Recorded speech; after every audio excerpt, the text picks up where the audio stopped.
Welcome to our May 2021 WeGo Community Creates. This program is sponsored by People Made Visible and We Go Together for Kids. Thank you for joining us today as we get together to paint a ladybug with Gallery 200 artist Heidi Morris. Heidi's going to show us how to make ladybugs with the kit that you have. But first, we just wanted to give you a little introduction about ladybugs. Ladybugs are a symbol of positivity and happiness, and after the last year that we've had, we could all use some positivity and happiness. It's said that when a ladybug shows up in your life, it surely signifies that positive change is on the way. Ladybugs brighten the day and can really turn around a mood. So if you aren't in need of a smile, perhaps you can paint a ladybug for yourself and also gift one to a friend or a family member. You can also paint your ladybug and leave it in a local garden or park to brighten the day. For your supplies, you'll need your kit that we gave you. If you haven't gotten a kit and would still like one, please contact us at peoplemadevisible@gmail.com. You're also going to need some paper towels or napkins. Make sure to lay those down on the table and also have some at your hand. A small cup of water, and then maybe also some paint clothes. Since we're using paint to stay on the rock, it does not wash out very well. So if you need to change your clothes, go ahead and pause this video and do so now. We can't wait to join Heidi and start painting our ladybugs. Heidi Morris. I'm at Gallery 200. I'm going to show you how you can paint a ladybug rock. And the first thing would be to find a good rock that's the right shape. It doesn't have to be a black rock. It can be any color. This one was brown, and if you paint the whole rock, then you can just find a good flat oval round shape. So that works, whatever size you want. Okay, and then the first thing you do is wash it and clean it. And I always kind of wipe mine with a little vinegar because there might be oils from your hands or something on there. So I have a little vinegar, and then I just kind of wipe the surface to make sure it's clean and there's no oils, because the paint doesn't stick well if it's dirty. So this one seems very clean, and that gets it ready. And then you have to make sure it's dry before you start painting.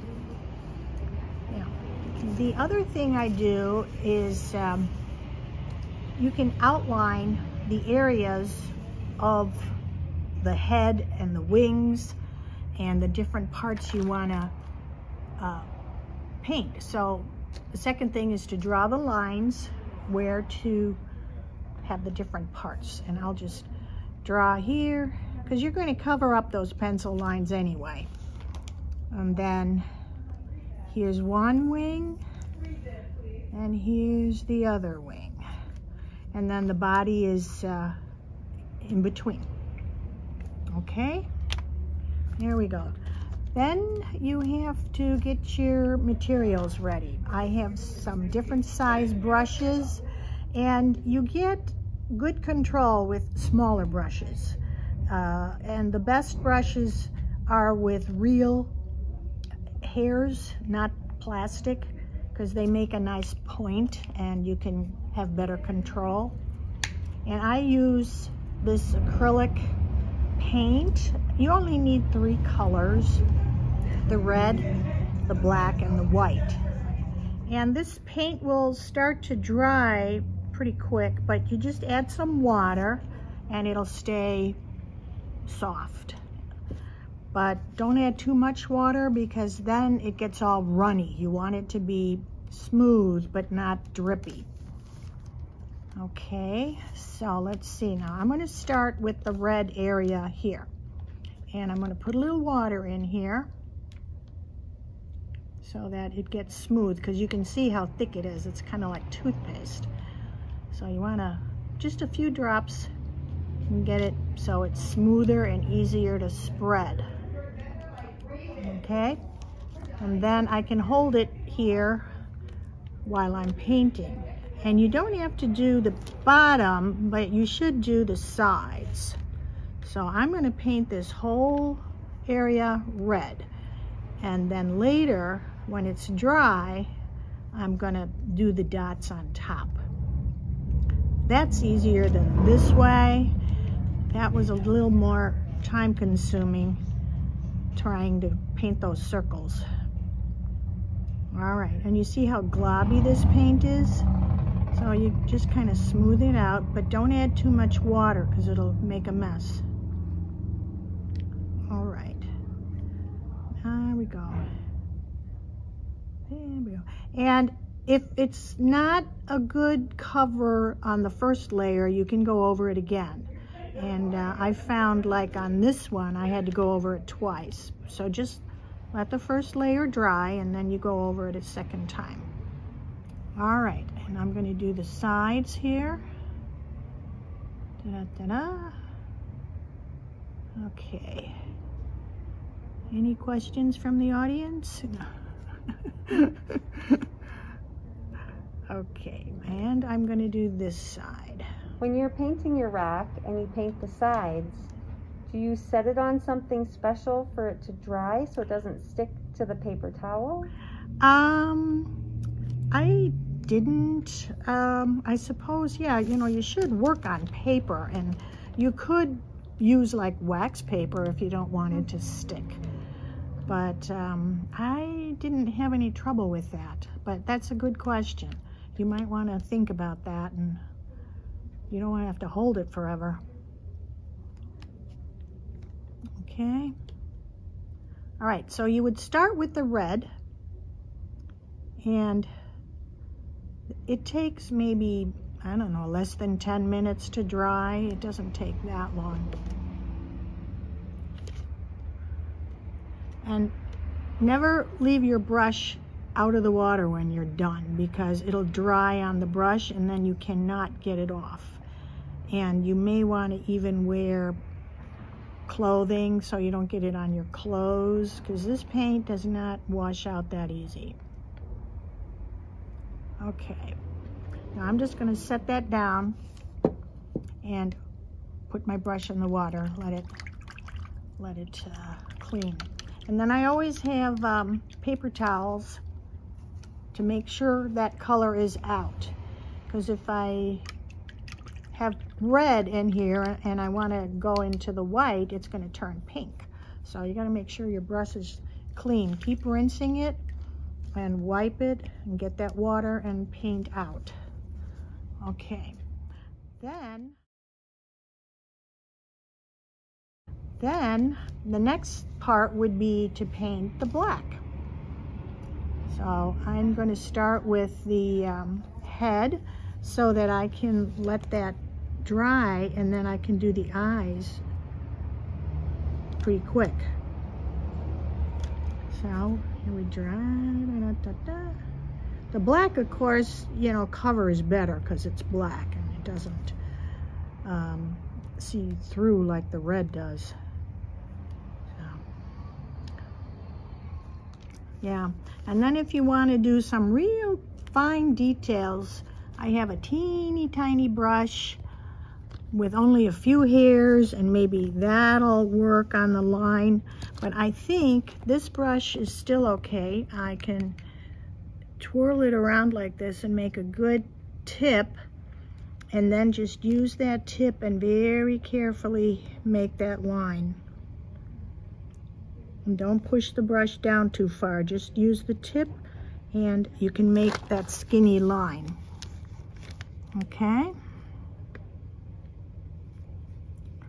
All right, and then drag the paint around the body. All right, there we go. Now I can paint my dots. And this was 2 coats of red because, like I said, it has to cover. Smooth. And you did 7 dots. Why did you do 7 dots? Oh yes, I did 7 because the native ladybugs in America and Canada, wherever, they have 7 dots. I've heard that. I think it's true. The ones that were imported from Asia, they have more dots or less dots, and those ladybugs can be even like orange instead of reddish.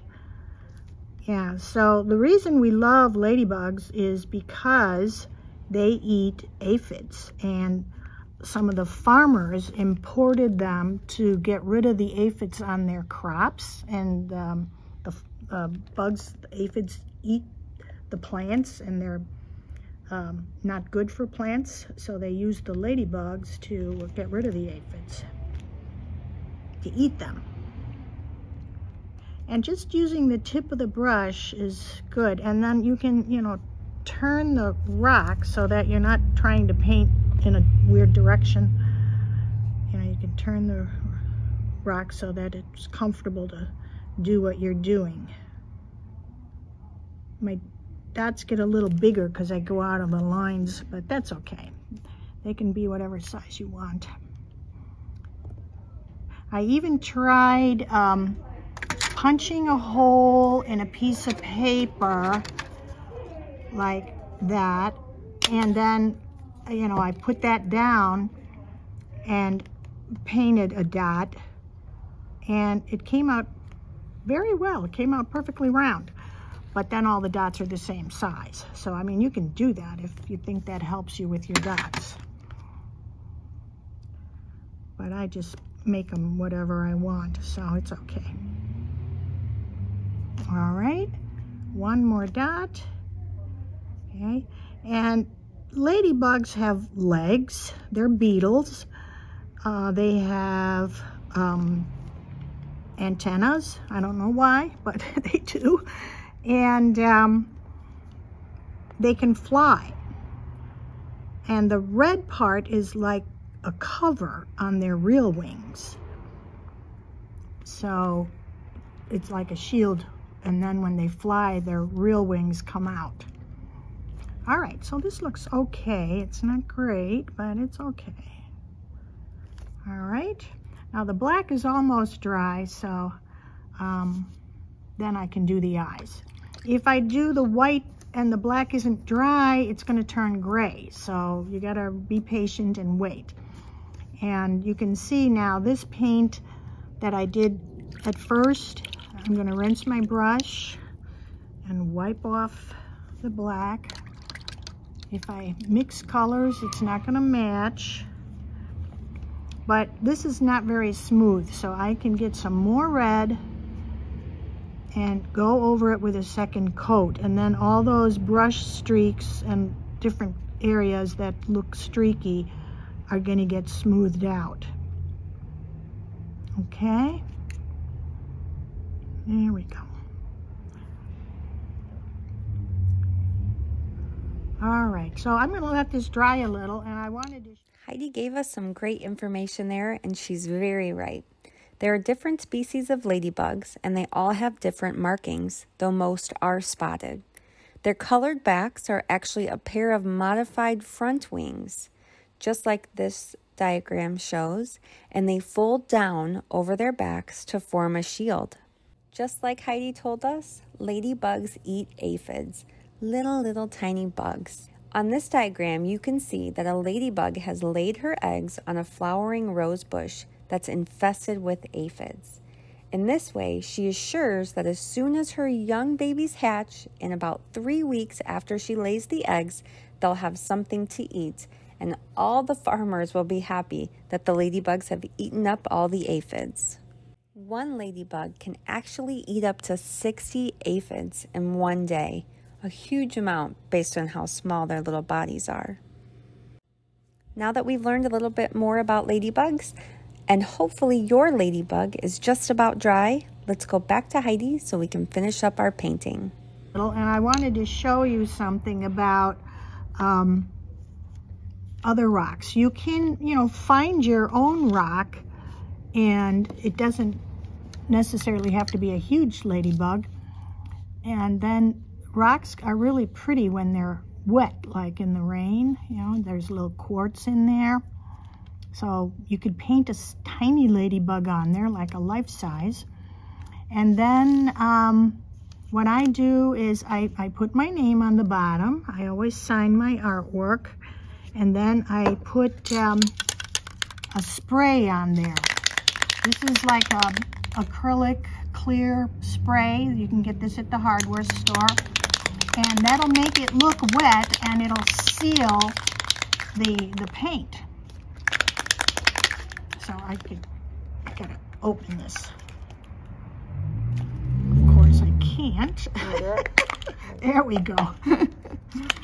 But then you just put a little bit of, that's it. Or maybe a little more here. Whoops, there we go. That's all you need. And then you let that dry, follow the directions on the can, and it'll protect your paint, and it'll make the rock look shiny like when it's wet. So you don't necessarily have to do that with these, but if you want to make sure that they last and the paint doesn't come off, it's a nice extra thing to do. Okay, so I'm going to put this aside. And now this paint is dry. You can see how quickly it dries. And I'm going to do the eyes, and that's the last part. So here's my white. Make sure my brush, oh, there's a little red in there. Oh no. Now if your water is really dirty, you could get some clean water. I think that's okay. There we go. So now I'm going to make just a circle, you know, like a Cheerio for my eyes. I'm going to leave the black in the middle, and I'm going to just make a little round circle. And if you want to help, you can draw it first if you're not sure about how to paint a circle without a line.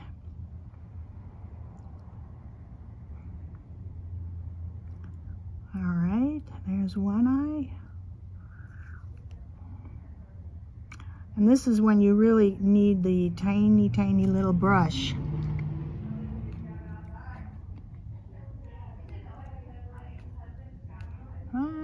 Then I twirl the brush around to get it pointy. And here's the other eye. It's kind of globby, but I can, yeah. And if your black paint is dry and you really mess up this eye, you can wipe it off with a damp, you know, with a little water, and then try again. It does smear a little, but you can. If the first color is dry, you can wipe it. Okay, how's that? That's great. Here we go. At least it's okay, I'm done. Beautiful. Thank you, Heidi, for teaching us how to paint ladybugs. You're welcome. You could make a bunch of them. Thanks for joining us today. We can't wait to see all your ladybugs. Be sure to snap a picture and share it on Facebook or Instagram and tag us at People Made Visible. Thank you so much for joining us. We look forward to you being with us again for another WeGo Community Creates. And be sure to follow us on Facebook and Instagram. In June, we'll be meeting all together to paint some more rocks and to take on some other wonderful art projects. Thank you again to WeGo Together for Kids for working with People Made Visible to sponsor these wonderful community events.